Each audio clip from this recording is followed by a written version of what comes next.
Asian continent में हमारे पास अंतिम 2 देश बचे हुए हैं और इसी के साथ हमारी एशिया कॉन्टिनेंट का जो पूरा ज्योग्राफी है वो कंप्लीट हो जाएगा। आज हम लोग देखेंगे एशिया में उज्बेकिस्तान और यूनाइटेड अरब अमीरात, ये 2 देश देखते हैं। तो ये है उज्बेकिस्तान का मैप। आपको पहले ये देखना है कि उज्बेकिस्तान के आसपास कौन कौन सी वाटर बॉडी है। तो आप देखेंगे कि कोई वाटर बॉडी इसके आसपास नहीं है। ये एक लैंडलॉक्ड कंट्री है, ठीक है। और लैंडलॉक्ड भी 2 प्रकार के होते हैं। लैंडलॉक्ड कंट्री का मतलब है कि एक ऐसा कंट्री जो चारों तरफ से भूमि से घिरा हो, यानी उसके चारों तरफ के कंट्रीज कॉन्टिनेंटल हो, तो उसको बोला जाता है लैंडलॉक्ड कंट्री। लेकिन अगर कोई देश ऐसे देशों के से घिरा हो जो खुद भी लैंडलॉक्ड हो, तो ऐसे कंट्री को बोलते हैं डबली लैंडलॉक्ड कंट्री। तो उज्बेकिस्तान दुनिया का दूसरा डबली लैंडलॉक्ड कंट्री है। पहला है यूरोप का लिechtenstein, ठीक है। इसमें अगर हम देखें कि उज्बेकिस्तान कौन कौन से देशों से घिरा है, तो उज्बेकिस्तान इधर पूरे नॉर्थ में कजाकिस्तान से घिरा है, इधर तुर्कमेनिस्तान, अफगानिस्तान, ताजिकिस्तान और किर्गिस्तान, तो इतने देशों से घिरा है। और ये सारे देश भी, कजाकिस्तान हो, तुर्कमेनिस्तान हो, अफगानिस्तान हो, ताजिकिस्तान हो, किर्गिस्तान हो, ये देश भी लैंडलॉक्ड कंट्री है। तो लैंडलॉक्ड कंट्री से घिरा हुआ लैंडलॉक्ड कंट्री डबली लैंडलॉक्ड कंट्री कहलाता है। और ऐसे दुनिया में 2 ही देश हैं, एक तो एशिया में उज्बेकिस्तान और दूसरा यूरोप में लिechtenstein, ठीक। चलिए, तो ये उज्बेकिस्तान का नक्शा आपने देख लिया, कहां कहां पर कौन कौन से किस प्रकार से कंट्रीज की बाउंड्रीज यहां पर है। यहां पर ये जो लेक बना हुआ है ये है अरल सी, ठीक है। ये अरल सी एक जो है सैलाइन वाटर बॉडी है, क्योंकि सी लगा भी है। तो ये सी उज्बेकिस्तान और कजाकिस्तान के बॉर्डर में लोकेटेड है, ठीक है। इसका कुछ भाग कजाकिस्तान में, कुछ भाग उज्बेकिस्तान में। और ये लेक लगातार ग्लोबल जो क्लाइमेट चेंज है उसके कारण श्रिंक होते जा रहा है। श्रिंक माने इसकी साइज जो है वो लगातार कम होते जा रही है, आपको ध्यान रखना है। एक ये दूसरा लेक है उज्बेकिस्तान में जिसका नाम है LA, यानी लेक आयडारकुल। ये लेक आयडारकुल, ठीक। इसके अलावा यहां पर ये उज्बेकिस्तान की फिजियोग्राफी में हम देखें तो यहां पर ये 2 डेजर्ट है, एक है किजिलकुम, इसी डेजर्ट का कुछ भाग कजाकिस्तान में भी है, और ये दूसरा है काराकुम। ये दोनों डेजर्ट है और इस काराकुम का कुछ भाग तुर्कमेनिस्तान में भी है। इसके अलावा ये है यूपी। यूपी का मतलब क्या है, यहां पर उस्टर्ड प्लेट्यू। ये उस्टर्ड प्लेट्यू है, ये डेजर्ट है, ये डेजर्ट है, ये लेक है, ठीक है। इसके अलावा कोई इंपॉर्टेंट फिजियोग्राफी इसमें नहीं है। अब ये पूरे सेंट्रल एशिया का नक्शा आपको एक साथ देखना है। कई बार सेंट्रल एशिया कंट्री के जो कैपिटल सिटीज हैं उनको नॉर्थ टू साउथ या ईस्ट टू वेस्ट अरेंज करने को आ सकता है एग्जाम में, ठीक है। तो जैसे अब देखिए, ये है कजाकिस्तान, और कजाकिस्तान की राजधानी है अलमाटी। ये AM मैंने लिखा है, ये अलमाटी कजाकिस्तान की राजधानी। ये किर्गिस्तान की राजधानी बिश्केक।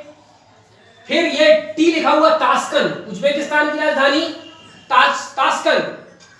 फिर ताजिकिस्तान की राजधानी Dushanbe.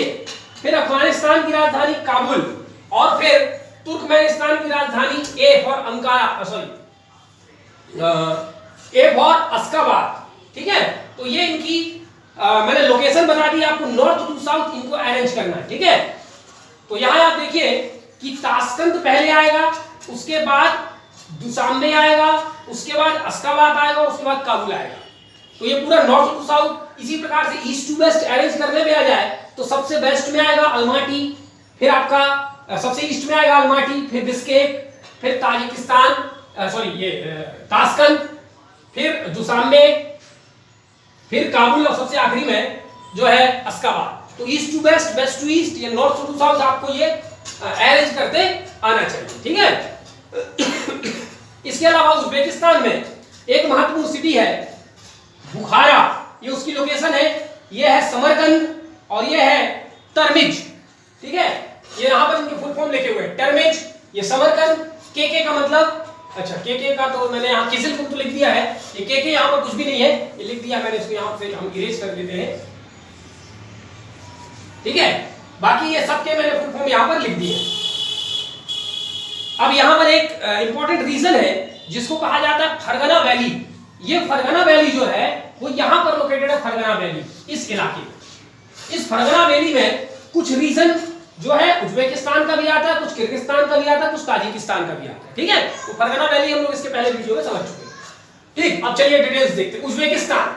Uzbekistan only second doubly landlocked country of the world. Doubly landlocked माने दोहरा भू आबद्ध देश है, ये दूसरा दुनिया का पहला है सॉरी।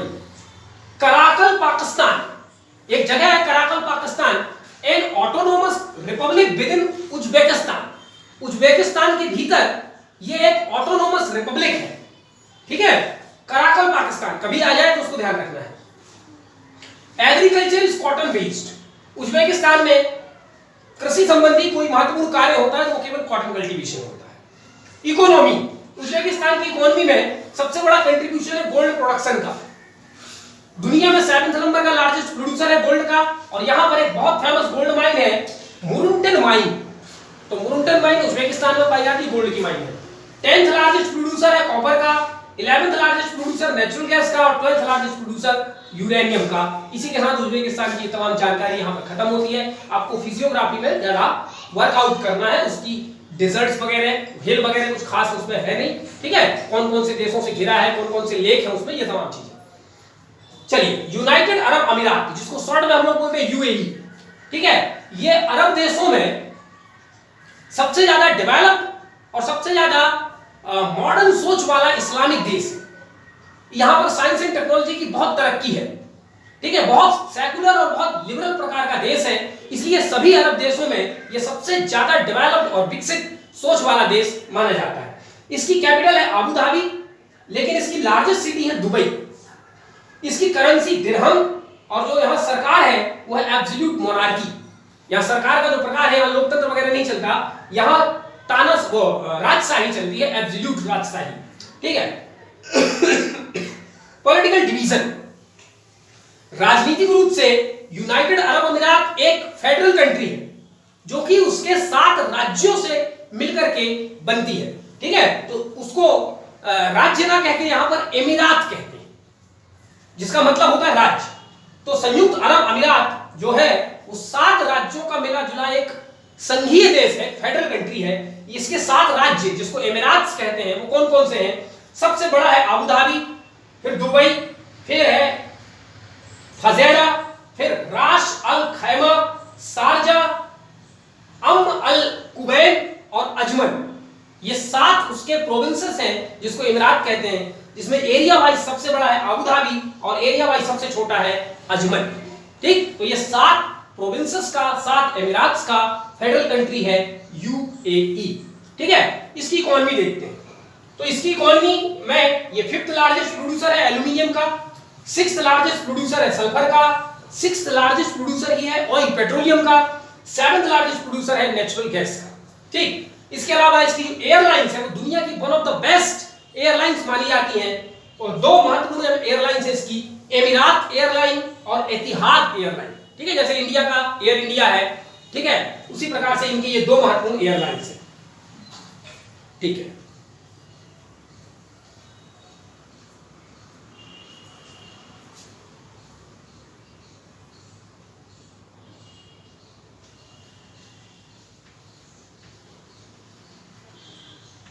इसके पोर्ट्स, बंदरगाह, पहला महत्वपूर्ण बंदरगाह इसका खलीफा, दूसरा जायद और तीसरा जैबल अली। ये थोड़ा सा मिट गया है, मैं बता रहा हूं, आप लिख लीजिएगा। खलीफा, जायद और जैबल अली महत्वपूर्ण बंदरगाह है यूएई की। अब यूएई दुनिया में फर्स्ट कंट्री है किस किस मामले में, चलिए देखते हैं। बुर्ज खलीफा दुबई में लोकेटेड है, 830 मीटर ऊंचा। तो दुनिया में पहली रैंकिंग है यूएई की, दुनिया की सबसे ऊंची बिल्डिंग यदि कहीं है तो वो यूएई में है, जिसका नाम है बुर्ज खलीफा। दूसरा विमेन मुफ्तीज, इस्लाम धर्म में दुनिया के सभी देशों में मुफ्ती माने इस्लाम धर्म को इंटरप्रेट करने वाला व्यक्ति। तो दुनिया के सब देशों में पुरुष वर्ग के ये काम करते हैं। यूएई एक ऐसा देश है जहां पर महिलाओं को भी मुफ्ती बनने की इजाजत है। तीसरा separate ministry for AI, AI यानी आर्टिफिशियल इंटेलिजेंस। दुनिया का एकमात्र देश है जिसने आर्टिफिशियल इंटेलिजेंस यानी कृत्रिम बुद्धिमत्ता के लिए एक अलग से मिनिस्ट्री जो है वो बनाया है। ठीक है, और यहां पर रोबोटिक्स का काम, आर्किटेक्चर का काम, साइंस एंड टेक्नोलॉजी का काम बहुत तेजी से चलता है। ठीक है, हांगकांग की एक कंपनी ने एक ह्यूमनॉइड बनाया था जिसका नाम दिया था सोफिया। उस ह्यूमनॉइड को अपने देश की नागरिकता देने वाला देश है जो है यूएई। ठीक है, तो यहां आर्टिफिशियल इंटेलिजेंस में बहुत काम चल रहा है। No rights for strike and collective bargaining, ये दुनिया का एकमात्र ऐसा देश है जहां मजदूरों को हड़ताल करने या कलेक्टिव बार्गेनिंग करने का अधिकार नहीं है। कलेक्टिव बार्गेनिंग माने मिलजुल करके मजदूर लोग मिलजुल करके हड़ताल ना करें, लेकिन मिलजुल करके अपनी मांग सरकार के सामने या जो उनकी कंपनी है उनके सामने रखें, तो ऐसा करने की आजादी उन्हें नहीं है। ठीक है, इस प्रकार से ये जानकारी हमने उज्बेकिस्तान और यूएई के बारे में देखा, और इसी के साथ हमारा एशिया का जो ज्योग्राफी है वो कंप्लीट हो जाता है, पूरी ज्योग्राफी हमारी कंप्लीट हो जाती है। मैं आपको एक छोटा सा वीडियो और बनाऊंगा 5 मिनट का, जिसमें एशिया के कुछ महत्वपूर्ण अंतरराष्ट्रीय संगठन और एशिया की कुछ महत्वपूर्ण घटनाएं के बारे में हम लोग केवल जिक्र करेंगे, उनका स्टडी हम बाद में कभी करेंगे, लेकिन हमें ध्यान रहना चाहिए कि ये घटना कब हुई थी और इसका संबंध किससे है। ठीक है, चलिए धन्यवाद।